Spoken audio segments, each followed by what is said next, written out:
انہوں نے وہ بنگالی میں سلام پیش کرتا ہوں ان پائلٹس کو، اور ان کے پاس اپنا فلائنگ میل تھا. انہوں نے کہا کہ بنگلہ دیش کا پانی میں تم پہ حرام ہے. اب جہاں سے تم نے وہ چارجنگ لیتی تھی نا، وہ دلی سے جو چارجنگ لیتی تھی تو اب انہوں نے کہا کہ پانی بھی ابھی ہم 20 منٹ میں لینڈ کرنے والے ہیں، اب تم دلی کا ہی پانی پیو گے، ڈھاکہ کا پانی نہیں پیو گے تم. اور جب وہ پائلٹس اترے ہیں، اس سے بھی بڑی بات میں بتانے رہا ہوں، وہ آپ کے پاس شاید میڈیا پہ وہ تصویر ہو، ایک سٹول پہ بیٹھی ہوئی ہے نکل کے، there was nobody to receive her. تو یہ اتر کے ایک سٹول پہ بیٹھ گئی ہے جا کے، جب ریلی پہنچی ان کو ریسیو کرنے کے کوئی ریسیو کرنے والا تھا. یہ عشر پاکستان کے غداروں کے ساتھ، اور غدار ابن غدار، غدار بنت غدار کے ساتھ یہ عشر ہوا. یہ آج کے پولیٹیشین، آج کے بیوروکریٹس، آج کے فوجی جرنیلوں کے لیے بھی یہ سب عمل ہے جو شخص بھی پاکستان سے محبت کرے گا، یہ قوم بھی اور اللہ پاک بھی اس کو عزت میں اضافہ کرے گا. اور جو شخص بھی پاکستان کے ساتھ غداری کرے گا، یہ قوم بھی اس کو ذلیل کرے گی اور اللہ پاک کے آگے بھی وہ ذلیل ہوگا. تو جب یہ اتری ہے، یہ بینچ پہ بیٹھ گئی ہے، ادھر ایک سٹول تھا کسی سنتری کا ایویشن بیس میں ادھر، تو ادھر جا کے بیٹھ گئی ہے، اس کو کوئی ریسیو کرنے والا نہیں تھا. فائنلی بعد میں جب لوگ آئے، تو جب یہ پائلٹ ادھر سے واپس ٹیک آف کرنے لگے، تو دلی کا جو کرو تھا، as per their S O P, aviation کی ایس او پی ہوتی ہے کہ جب کوئی جہاز کسی پرائیویٹ جہاز کسی جگہ پہ لینڈ کرتا ہے، تو وہاں کا جو اسٹیشن کرو ہوتا ہے وہ اس کو کوئی فلائنگ میل یا کچھ کھانے پینے کی چیزیں ساتھ دیتا ہے. اور جب وہ دلی والے دینے لگے تو ان پائلٹس نے کہا ہم پہ اب یہ دلی کا کھانا حرام ہے. اللہ اکبر. یہ وہ عالم ہے، یہ وہ جذبہ تھا. یہ ہے two nation theory. This will never die انشاءاللہ. انشاءاللہ سر. ابھی رفاقتیں بڑھ رہی ہیں، قربتیں بڑھ رہی ہیں، پاکستان بنگلہ دیش کا مستقبل آپ اب کیسے دیکھتے ہیں؟ دیکھیں، یہ ایک کرما ہے، یہ اللہ پاک کا ایک نظام ہے کہ ہر چیز نے اپنے مرکز کی طرف لوٹنا ہوتا ہے. اور جس طرح ایک سازش کے تحت ہم دو بھائیوں کو آپس میں جدا کیا گیا اور وہ پٹسن کا کھیل کھیلا گیا، اور ہمیں وہ خبیث جو تھا وہ آ کے اسلام آباد بھی کہتا تھا مجھے اسلام آباد کی سڑکوں سے پٹسن کی بو آتی ہے. ہماری قوم کو آج یہ بھی نہیں پتا کہ پٹسن کیا ہے. یعنی کہ جن چیزوں پہ اوپر ہمیں ڈیوائیڈ کیا گیا، نہ آج ہمارے بنگلہ دیشی بھائیوں کو پتا ہے کہ پٹسن کیا ہے، نہ ادھر کسی کو پتا ہے پٹسن کیا ہے. اور وہ سمجھتا تھا کہ پٹسن کی وجہ سے ہمیں علیحدہ ملک چاہیے. خیر، یہ جو اللہ پاک نے کرم کیا ہے کہ رفاقتیں محبتوں میں اور الفتوں میں بدلی ہیں، یہ اس کا سارا کرم ہے، اور یہ آرگینیکلی اس سے مرکز کی طرف واپس لوٹنا تھا. اور it is always a strength which انہوں نے محسوس کی ہے. میں آپ کو اپنا پرسنل ایک واقعہ بتا رہا ہوں کہ 2014 میں بنگلہ دیش کیا سول ایویشن کی طرف سے اپنے جہاز پہ، اور خیر وہ کسی دن اور پروگرام میں آپ کو ڈیٹیل بتاؤں گا کہ وہاں را کا کتنا انفلوئنس تھا اور ہمیں کیا کیا پرابلمز آئیں سیکورٹی کلیئرنس کروانے میں. تو ایک ڈھاکہ کے ساتھ ہی ایک میسور ایک بیس ہے، تو پہلی ہم نے جو ایئرپورٹ کی انسپیکشن کرنی تھی وہ میسور بیس کی کرنی تھی. تو ادھر انہوں نے ہماری فلائنگ روک دی. اب جو روک دی تو 6-7 گھنٹے ہم ایئرپورٹ مینیجر کے آفس میں بیٹھے رہے. بڑے اچھے کرٹیس، وہ احمد نام تھا ان کا جو ایئرپورٹ مینیجر تھے، بہت اپولوجیٹک بھی تھے. تو انہوں نے بڑی سروس، چائے کافی کھانا چلتا رہا. تو ایک باہر ٹیرس تھا، میں اس وقت سگریٹ پیتا تھا، تو میں سگریٹ پینے کے لیے ٹیرس پہ جاتا تھا. تو میں وہ کہیں چائے آئی، میں باہر سگریٹ پی رہا تھا، تو وہ ویٹر چائے لے کے باہر آ گیا. بوڑھا سا آدمی تھا، سلیم نام تھا اس کا، سلیم اللہ. تو چائے دے کے نا تو ایک دم میرے پاس کھڑا ہو گیا. آئی تھاٹ کہ شاید کوئی ٹپ شپ لینی ہے. میں نے پیسے نکالے تو کہتا نہیں صاحب پیسہ نہیں. تو اس کی آنکھوں میں آنسو تھا. میں لا الہ الا اللہ محمد رسول اللہ کو سچا واقعہ، یہ 2014 کی بات بتا رہا ہوں. اس کی آنکھوں میں آنسو تھا، بوڑھا آدمی تھا. میں نے کہا چاچا کیا ہوا؟ کہتے صاحب 71 میں 14 فیلڈ میں نوکر تھا، میں ویٹر تھا، میں یونٹ میں تھا. صاحب وہ سب جھوٹ تھا، کسی پاکستانی فوجی نے کچھ غلط نہیں کیا. یہ سب بھارتی فوجی تھے جو ہمارے ساتھ ظلم کرتے، لیکن ہم ابھی بول نہیں سکتا، ہمارا گردن کاٹ دیا جائے گا. میں نے آگے ہو کے نا اس کو گلے لگانے رکھا تھا. نہیں صاحب پیچھے رہے، ہم سب کیمرے میں اس وقت. لیکن مجھے پتا تھا یہ چنگاری ہے جو محبت کی جو اندر ہے، وہ جو آنسوں کے سلیم اللہ کے آنسوں کے اندر سے نکل رہی تھی. سو میں اس مٹی سے کبھی بھی نا امید نہیں تھا. یہ نم تھا ساکی، یہ اس میں نم تھا. اور یہ جب اب محبتیں چڑھی ہیں، ہمارے جوائنٹ چیف بھی گئے تھے، ابھی ہمارا ایئر روٹ بھی ایکسچینج ہو رہا ہے، ہمارا سی روٹ بھی ایکسچینج ہو رہا ہے. تو اس کا خاتمہ میں دو چیزوں پہ دیکھتا ہوں. اس کی کلائمیکس جو اس محبت کی میں دیکھتا ہوں، اس کی میں دو چیزوں پہ دیکھتا ہوں. جاتے جاتے میں آپ کو اچھا نسخہ دے کے جانے لگوں. ایک اور سوال بھی ہم کریں گے میں نسخے کے بعد. ایک تو مجھے اس کا جو کلائمیکس ہے وہ کچھ جرمنی کی طرح، ویسٹ جرمنی اور ایسٹ جرمنی کا کمبینیشن ایک نظر آ رہا ہے. اور یہ کوئی نئی چیز نہیں ہے، یہ دنیا میں پہلے بھی ہوتے رہے ہیں. اور جس طرح اب محبتیں ہماری بڑی ہیں، یہ انشاءاللہ ان کو کبھی زوال نہیں آئے گا انشاءاللہ. دوسرا، میں کسی کی چکن نیک کٹتی دیکھتا ہوں. بڑی بڑی بڑی خبر ہے سر یہ. کسی کی میں چکن نیک کٹتی دیکھتا ہوں. اس محبت میں یہ اللہ تعالیٰ نے things doesn't happen. وہاں پر بھی حالات ہلچل مچی ہوئی. They happen for a reason. And this time the reason is chicken neck. And یہ میں پورا آپ کو وثوق کے ساتھ کہہ رہا ہوں کہ انشاءاللہ 2027 میں آپ چکن نیک کٹتی دیکھیں. آج یہ میرا پروگرام ریکارڈ کر لیں، بڑی بات کر رہے ہیں. پھر آپ نے ٹیلی کاسٹ کرنا ہے. ڈن. یہ 2027 تک ہم چکن نیک اور آسام کی آزادی ہم دیکھ رہے ہیں. چلیں سر، آخر میں جاتے جاتے یہ بھی بتا دیں کہ کوئی 3 فرنٹ سے خطرہ بھارت کو ہے. ایک طرف بنگلہ دیش، دوسری طرف پاکستان اور تیسری طرف چائنا. آپ نے ابھی بھی کثر نفسی سے کام لیا. آپ اس میں سری لنکا اور نیپال کو نکال رہے ہیں. 5 اینڈ کہہ لیں سر، 5 اینڈ. یہ آل اینڈز ہیں. بھارت اتنا بدنصیب ملک ہے، حالانکہ جتنا بڑا 1.5 ارب کی آبادی، ڈیموکریسی، دنیا کی سب سے بڑی ڈیموکریسی، انسٹیڈ کہ یہ لوگ اپنی غربت پہ کام کرتے ہیں. یہ لوگ اپنی پبلک کو ٹوائلٹس تو دے پاتے ہیں. میں یہی کہنے لگا تھا سر. یہ لوگ اپنی غریب کو اپلفٹ کرنے کی، یہ اپنی پولوشن پہ کام کرتے ہیں. یہ پنجاب کے سکھوں کو سنب کرنے کی بجائے ان کی ایگریکلچر ریفارمز کے اوپر کام کرتے ہیں. یہ ماڈرنائزیشن کے اوپر کام کرتے. انہوں نے کام کیا اقلیت کو سنب کرنے کا. انہوں نے کام کیا ہمسایوں کے اندر پراکسی وارز انکلکیٹ کرنے کا. تو اب اس وقت کیا ہے، نیپال کالا پانی والی لڑائی ان کی نیپال کے ساتھ اس وقت پیک پہ ہے. وہ 22 کلومیٹر کی پٹی. 35 سال انہوں نے سری لنکا کے اندر انسرجنسی کروائی ہے. کیا سری لنکا کبھی پھول پاتا ہے؟ کبھی نہیں پھول پائے گا. چائنا کے ساتھ جو اس وقت ہوا ہے انہوں نے کیا، اور چائنا اب جو ان کے ساتھ کر رہا ہے وہ تو یہ میڈیا پہ دینے کے قابل نہیں. 454 فوجی ان کے لاپتہ ہیں لداخ میں، لیکن یہ ڈکلیئر بھی نہیں کر سکتے کہ یہ مارے گئے ہیں، جبکہ وہ کب کے کھائے جا چکے ہوئے ہیں. That's the reason air force میں بھرتیاں، وہ ریزگنیشنز اس سال بھی اتنی زیادہ ہیں. اس وقت بگوڑے تو اس وقت 3890 بگوڑے ہو چکے ہوئے ہیں آج کی تاریخ تک، but they are not being declared. انہوں نے پولیس کو کہہ دیا کہ آپ نے مینشن نہیں کرنا کسی جگہ پہ ڈیٹا کا. اچھا، اب اس کے بعد چائنا کے ساتھ میں نے آپ کو بتا دیا. پھر اب آ جائیں بنگلہ دیش کے ساتھ. بنگلہ دیش تو میں نے بتا دیا کہ ابھی وہ چکن نیک کے اوپر جا رہا ہے. ان کے نیک کے اوپر ہے، اب چکن نیک پہ جا رہا ہے. اڈوانی کا وہ جو انہوں نے بنگلہ دیش میں جو پاور ہاؤس جو بجلی دینے کا وہ بند کر دیا، بنگلہ دیش نے اب اس سے بجلی لینی بھی بند کر دی ہے. پاکستان کے ساتھ پٹ چکا ہے اور پھر پٹنے کے لیے تیار ہے. So India has been surrounded by all mutually friend and they are ready. واہ. اچھا سر، بس آخر میں جاتے جاتے آپ ہمیں یہ بتا دیجئے کہ پاکستان میں بھی ہمیں ایک سیاسی جماعت ایسی نظر آتی ہے جو کہ ریاست کے اوپر اپنے مفادات کو ترجیح دیتی ہے. ایک طرف مکتی بائنی کی تحریک جس طریقے سے آپ نے ذکر کیا 1971 میں تھی، یہاں پر ٹائیگر فورسز اور دیگر فورسز، یہاں پر 9 مئی کو ریاست پر حملہ کیا جاتا ہے، وہاں پر بھی ریاست کے خلاف بغاوت کی جاتی ہے. لا الہ الا اللہ کی بنیاد پر، 2 نیشن تھیوری کی بنیاد پر جو ملک بنا تھا اس میں پھوٹ ڈالنے کی کوشش کی جاتی ہے. اور وہ جس طریقے سے نیٹ ورکس تھے، آپ نے بھی بتایا کہ وہ کن کی کٹ پتلیاں تھیں.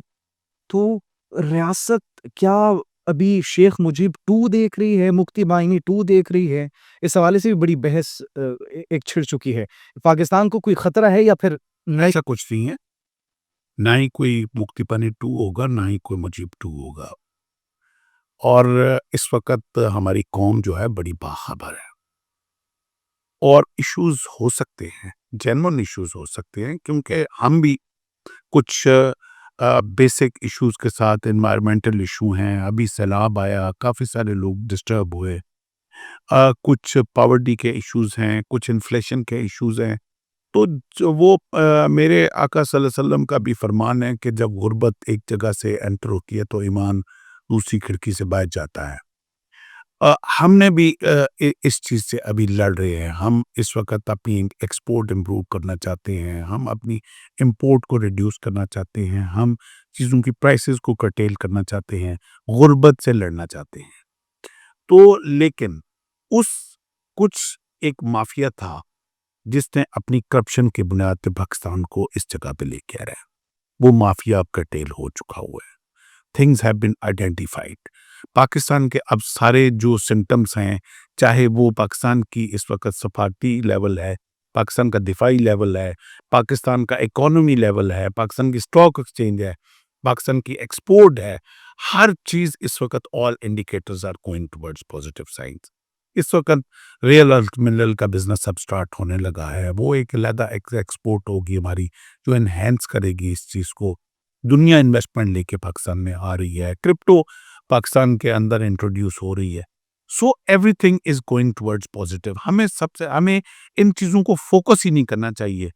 کون کیا مجیب الرحمان کا جو اشر ہو چکا ہے اس کے بعد کوئی چاہے گا کہ اقتدار کے لیے مجیب الرحمان بننا ہے؟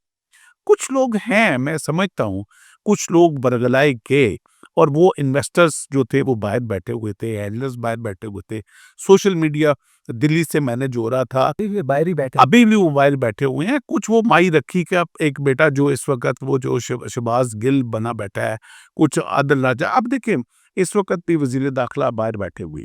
یہ انہی جو مجیب الرحمان مائنرز ہے نا، انہی کو وہ جا کے اس وقت گلے میں رسی ڈالنے کے لیے وہ گئے ہوئے ہیں.